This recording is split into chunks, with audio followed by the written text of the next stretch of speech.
friends, Assalamualaikum. I'm Unused. আজকে আমি শিখাবো how to delete column, row and cell on Google Spreadsheet in Bangla. অর্থাৎ আজকে আমি তোমায় শিখাবো কিভাবে আমরা ডিলিট করতে পারি কলাম, রো এবং সেল আমাদের গুগল স্প্রেডশিটের উপর। তাহলে চলো এখন আমরা কাজটা করার জন্য আমরা আমাদের এটাকে ইমেজ করি। ইমেজ করার পর আমরা আমাদের গুগল ফর্ম পেমেন্ট করি।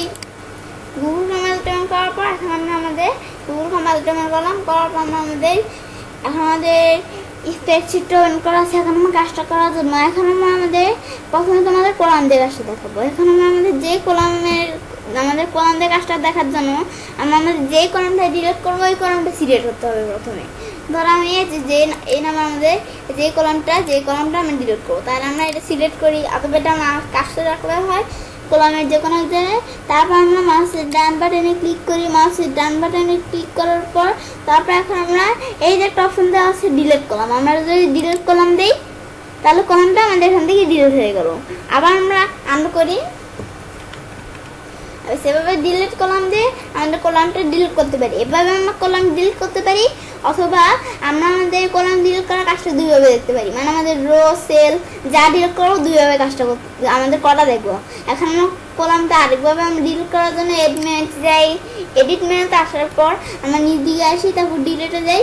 তারপর কলাম আমাদের এই কলামটা আমি ডিলিট করবো। আমরা কলাম দেই, এই যে কলাম নাম্বার এই কলামটা ডিলিট হয়ে গেল। তারপর আমরা আন্ডা দিই। আন্ডা দেওয়ার পর এখন আমরা ধরো আমাদের এখান থেকে রো ডিলিট করবো। এখন আমরা 21 নম্বর রো যেটা আছে এখানে আমরা এই রোটাই ডিলিট করবো। অথবা আমাদের ধরো 20 নম্বর যে রোটা আছে এটা ডিলিট করবো। এখন আমরা এটা সিলেক্ট করলাম। করার পর তারপর এখন আমরা আমাদের এখান থেকে কোথায় যাবো, আমরা আমাদের মাউসের ডান বাটনে ক্লিক করি। করার পরে যে ডিলিট রো, আমাদের ডিলিট রো দেয় তাহলে রোটাই ডিলিট হয়ে গেছে। তারপর আমরা দিই। আর এমনি যদি আমরা আমাদের রোয়ের কোথাও আমার কাজটা রাখি মাউসের ডান বাটনে ক্লিক করে, তাহলে এখন কিন্তু দুইটা একসাথে চলে আসছে। Delete row, delete column, delete cell একসাথে চলে আসছে। এখন আমরা ডিলিট রো একভাবে দেখলাম। তারপর আমরা আমাদের আরেকভাবে কীভাবে করতে পারি, আমরা আমাদের এড মেনুতে যাই, যাওয়ার পর আমরা ডিলিটে যাই। তারপর আমরা আমাদের রো 20 এটা আমরা এখানে ক্লিক করি। এই যে রো নাম্বার 20 এখানে এই রোটা ডিলিট হয়ে গেছে। তারপর আমরা আন্ডা দিই। আন্ডা দেওয়ার পর আমাদের আন্ডা করে নিয়ে আসলাম। তারপর আমরা এই বিষয়ে দেখলাম আমাদের কলাম 20টা বা আমাদের রো 20টা আমাদের আন্ডা করে নিয়ে আসলাম। ব্যাস, তারপর আমাদের রোয়ের কাজটা আমরা তো দেখলামই। তারপর এখন আমাদের কোনো আমরা কি ডিলিট করবো, আমাদের এই যে আমাদের এই সেলটা আমরা এই সেলটা ডিলিট করবো। এখন আমরা আমাদের মাউসের ডান বাটনে ক্লিক করি।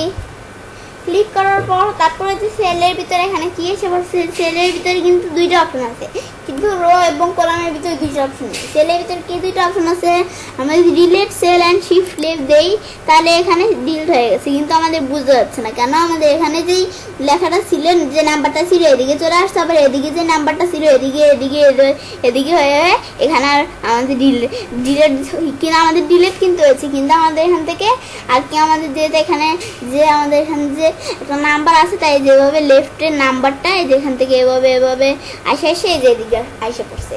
তারপর আমরা এই যে এখন এখানে এই সেলের ভিতরে যেই নাম্বারটা ছিল এখানে এসে পড়ছে। তারপর আমরা আন্ডা দিই। আন্ডা দেওয়ার পর আবার আগের মতো নিয়ে আসলাম। আগের মতো নিয়ে আসার পর তারপর আমরা আরেকটা অপশন দেওয়া আছে, মাউসের নাম্বারটা ক্লিক করি। তারপর আমরা সেলে যাই। তারপর আমরা আমাদের delete cell and shift up আমরা যদি এটা দিই তাহলে আমাদের এখান থেকে ডিলিট কিন্তু হয়েছে, কিন্তু আমাদের এখান থেকে কি হয়েছে, আমাদের এখানে কিন্তু এইবারে ডিলিট হয়ে গেছে, কিন্তু এই নিচে আমাদের যে নাম্বারটা আছে এটা উপরে চলে আসছে। এই নিচে যে নাম্বারটা আছে এই যে এখানে চলে আসছে, আর এখানে যে নাম্বারটা ছিল এটা যে এদিকে চলে আসছে, আবার এখানে যে নাম্বারটা ছিল এদিকে চলে আসছে। তারপর আমরা এই বিষয়ে দেখলাম। দেখার পর আমরা দিই। সেম কাজটাই তো আমাদের এখান থেকে এডমিন থেকে করতে পারি। আমরা এখানে ক্লিক করি, তারপর ডিলিটে যাই। তারপর আমরা সেল অ্যান্ড শিফট আপ দেই। সেল অ্যান্ড শিফট আপ দেওয়ার পর এখানে প্রথমে দেওয়া আছে সেল অ্যান্ড শিফট আপ। এখন আমরা যে কাজটা বলছি এখন এই কাজটা হয়ে গেছে। এখন আমরা যে এইখানে আমাদের এখানে যেই এটা ছিল, যেখানে এই সেলের ভিতরে এই সেলের ভিতরে যে নাম্বারটা ছিল এই নাম্বারটা উপরে চলে আসছে, আবার আমাদের এই সেলের ভিতরে যে নাম্বারটা ছিল এখানে চলে আসছে, আবার এই সেলের ভিতরে যে নাম্বারটা ছিল এই যে এর উপরে চলে আসছে। তারপর আমরা আন্ডা দেই। আন্ডা দেওয়ার পর আমরা আবার আন্ডা করে নিয়ে আসলাম। বেশ বিষয়ে দেখলাম। তারপর আমাদের আর কি দেওয়া আছে মেনুতে আমরা দেখি। তারপরে যে shift cell and shift left আমরা যদি এটা দিই তাহলে সেম কাজটা করছে। আমাদের এখানে যে নাম্বারটা ডিলিট হয়ে যে এখানে একটা নাম্বার কিন্তু ছিল, এই যে নাম্বারটা এখানে ছিল, এখন আমরা এখানে নাম্বারটা ডিলিট হয়ে যে এদিকে চলে আসছে, আবার এখানে যে নাম্বারটা ছিল এদিকে চলে আসছে। এভাবে হইতে হইতে আবার এখানে যে নাম্বারটা ছিল এই সেলের ভিতরে এই নাম্বারটা এদিকে চলে আসছে।